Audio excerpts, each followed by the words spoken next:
The Age of 17 is an instant teen classic. Teenagers, you might have heard, can be a bit of a handful.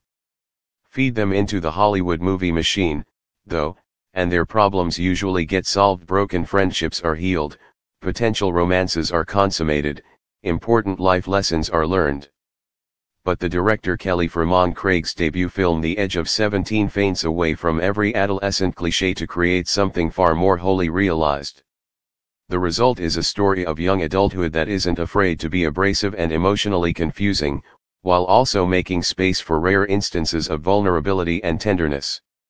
The Age of 17 is a sharp portrait of a 17-year-old roiled by hormones and emotions. Craig is candid about what a nightmare her protagonist Nadine, Haley Steinfeld, can be. Nadine is prone to moments of cruelty or gracelessness, and proves at times to be incapable of self-awareness, despite her obvious intelligence. She's frustrating, but she also feels like an authentic person, which makes it easy to be invested in her many misadventures throughout the school year.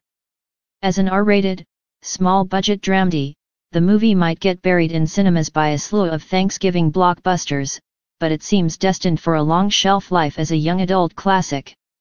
Craig's first stroke of genius is in not defining Nadine as any particular type of outcast.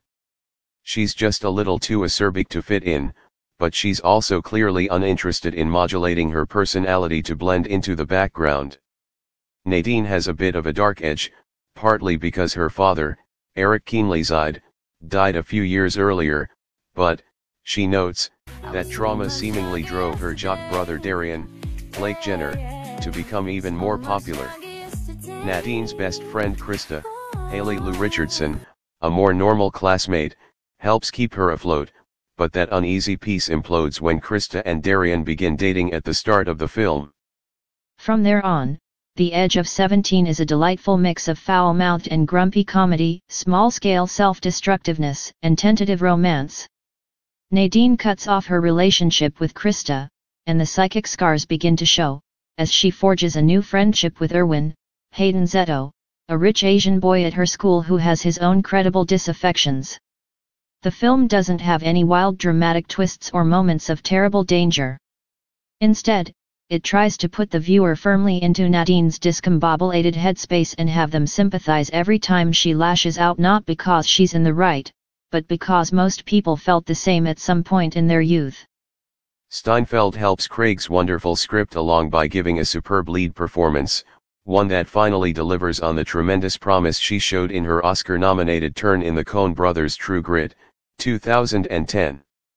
Where that movie's vengeful Mattie Ross was stoic and single-minded, Nadine is passionate and misdirected. Steinfeld manages to powerfully convey Nadine's emotions, even if the character herself isn't always in touch with how she feels. Since the film is relatively light on plot, Steinfeld has to bear the burden of keeping The Age of 17 compelling. She does so perfectly.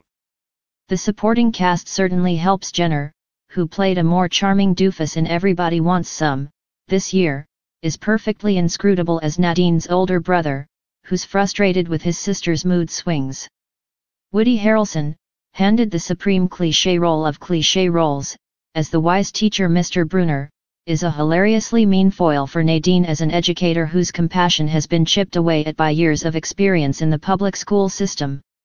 As the straight arrow Erwin, who's clearly interested in Nadine but has no idea how to snap her out of her various reveries, Zetto is a delight, as well as a refreshing choice for a romantic lead in a genre that usually relegates Asian performers to sidekick roles.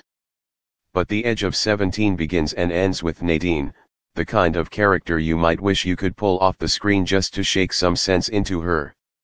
Craig builds out her emotional arc slowly but surely, contextualizing Nadine's depression and her cynicism through flashbacks in a way that never feels patronizing. She's unpredictable and can be rude and insightful within the same sentence. But more than anything, she's someone to root for, because she's portrayed as a complex person, not as a representative for a whole demographic. This is a movie about a teen, first and foremost, rather than a teen movie, and that's exactly what makes it feel like a peerless example for the genre. Thanks for watching. Please subscribe to channels.